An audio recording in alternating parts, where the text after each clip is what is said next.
اعوذ باللہ من الشیطان الرجیم بسم اللہ الرحمن الرحیم اللہم صلی علی سیدنا و مولانا محمد وعلی آل سیدنا و مولانا محمد وبارک وسلم۔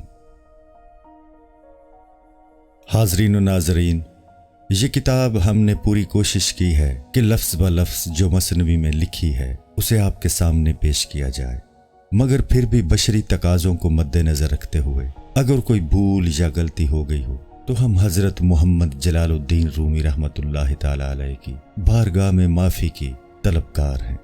جیسا کہ سب کو معلوم ہے کہ حضرت جلال الدین رومی رحمۃ اللہ علیہ کی مثنوی کی آج بھی مختلف زبانوں میں تشریح ہو رہی ہے، اور انسان آج تک حضرت کے کلام کو سمجھنے کی کوشش کر رہا ہے، مگر ان حقائقوں کو بہت کم لوگ سمجھ پائے ہیں۔ لہٰذا ہم آپ سے درخواست کرتے ہیں کہ اگر آپ کو کچھ باتیں سمجھ نہ آ رہی ہوں تو مثنوی کی شرح کا بھی مطالعہ کریں، اور بہتر تو یہ ہوگا کہ آپ اپنے پیر و مرشد سے بات کریں اور سمجھنے کی کوشش کریں۔ حضرت نظام الدین اولیاء رحمۃ اللہ تعالی علیہ فرماتے ہیں کہ ویسے تو ہدایت دینے والی ذات صرف اللہ کی ہے، مگر بندے کو بھی کوشش کرنی چاہیے۔ ہم دعا کرتے ہیں کہ حضور کائنات محمد مصطفیٰ صلی اللہ علیہ وآلہ وسلم کے صدقے اللہ تعالی ہمارے دلوں کو ایمان سے روشن فرمائے اور ہمیں ثابت قدم رکھے، آمین۔ جلد اول، حکایت نمبر 40۔ شکار کے جانوروں کا قصہ، توکل اور کوشش ترک کرنے کا بیان۔ ایک وادی میں سارے جانور شیر سے بہت تنگ تھے، وہ ان میں سے کسی نہ کسی کو اٹھا کر لے جاتا۔ انہوں نے تدبیر کی، سب اس کے پاس آئے کہ ہم تجھے پیٹ بھر کر خوراک مہیا کر دیا کریں گے، تو ہمارے شکار کو نہ آیا کر اور ہمیں آزادی سے گھاس کھانے دیا کر۔ اس نے کہا، سچ کہتے ہو کہ مکر ہے، میں تم لوگوں کے قول و فعل سے تباہ ہوں۔ تم نے وہ حدیث نہیں سنی، مومن ایک سراغ سے 2 دفعہ نہیں ڈسا جاتا؟ میں پیغمبر کے اس قول کا قائل ہوں۔ سب نے کہا، اے سردار، احتیاط کو چھوڑ، کیونکہ وہی ہوتا ہے جو تقدیر میں ہو۔ شور و شر نہ کر، توکل کر، خدائی فیصلہ کا مقابلہ نہ کر۔ اس نے کہا، بے شک توکل اچھی چیز ہے، لیکن اسباب اختیار کرنا بھی نبی صلی اللہ علیہ وآلہ وسلم کی سنت ہے۔ انہوں نے بلند آواز سے فرمایا کہ پہلے اونٹ کے پاؤں باندھو، پھر توکل کرو۔ توکل ضرور کرنا چاہیے، لیکن سبب کو ضرور کام میں لاؤ۔ توکل کی وجہ سے سست نہ بن جاؤ، کوشش کے ساتھ توکل کرو۔ اگر تم کوشش سے باز رہے تو تم بے وقوف ہو۔ جانور بولے، کوشش تو کمزور لوگوں کا کام ہے، توکل میں غیر پر بھروسہ غلط ہے۔ رضا و تسلیم سے زیادہ محبوب کون سی چیز ہے؟ انسان کسب اس لیے کرتا ہے کہ اس کے عقیدے میں کمزوری ہو، وہ خدا پر پورا بھروسہ نہیں کرتا۔ انسان کی تدبیر اور کوشش ایک جال ہے جس میں وہ خود ہی پھنس جاتا ہے۔ فرعون کی تدبیر اور کوشش اسی قسم کی تھی۔ وہ بنی اسرائیل کے بچوں کا قتل کرتا رہا، لیکن جس کو وہ مارنا چاہتا تھا اس کے اپنے گھر میں پلتا رہا۔ بہتر ہے اپنی ثوابدید کو دوست کی ثوابدید میں فنا کر دے۔ بچہ جب تک پکڑنے والا اور چلنے والا نہ تھا، باپ کی گردن پر سوار تھا۔ جب اپنے ہاتھ پاؤں کو استعمال کرنے لگا، مشقتوں اور مصیبتوں میں پڑ گیا۔ ہماری روحیں مزے سے جنت کے باغوں میں اڑتی پھرتی تھی، غصہ، حرص اور خوشی کے اعمال میں گرفتار ہوئیں تو اس دنیا کی قیدی بن گئیں۔ ہم اللہ کے عیال ہیں جو آسمان سے بارش عطا فرماتا ہے، وہ اپنے کرم سے روٹی بھی دے سکتا ہے۔ جلد اول، حکایت نمبر 41۔ شیر کا توکل پر کوشش کو ترجیح دینا۔ لیکن خدا نے ہمارے پاؤں کے پاس سیڑھی رکھ دی ہے کہ کوٹھے پر رفتہ رفتہ چڑھ جا۔ تو پیر رکھتا ہے تو اپنے آپ کو لنگڑا کیوں بناتا ہے؟ تو ہاتھ رکھتا ہے تو پنجہ کیوں چھپاتا ہے؟ آقا نے غلام کے ہاتھ میں بیلچہ تھما دیا تو خود بخود معلوم ہو گیا کہ اس کو کام میں لانا ہے۔ یہ آزاد، یہ تو اشارہ یہی ہے کہ انہیں کام میں لاؤ۔ جب تو اس کے اشاروں کو سمجھ جائے گا اور محنت و ریاضت کرے گا تو کشف شہود ہوگا۔ تیرے یہی اعمال جو تو اب کرے گا تیرا بوجھ ہلکا کر دیں گے، تیرے کام آئیں گے۔ تو اگر اب اس کی راہ میں کوشش کرے گا تو وہ تجھے مقبول بنا دے گا۔ اب تو وصل کا طالب ہے تو مجاہدہ کرنے سے وصال والا بن جائے گا۔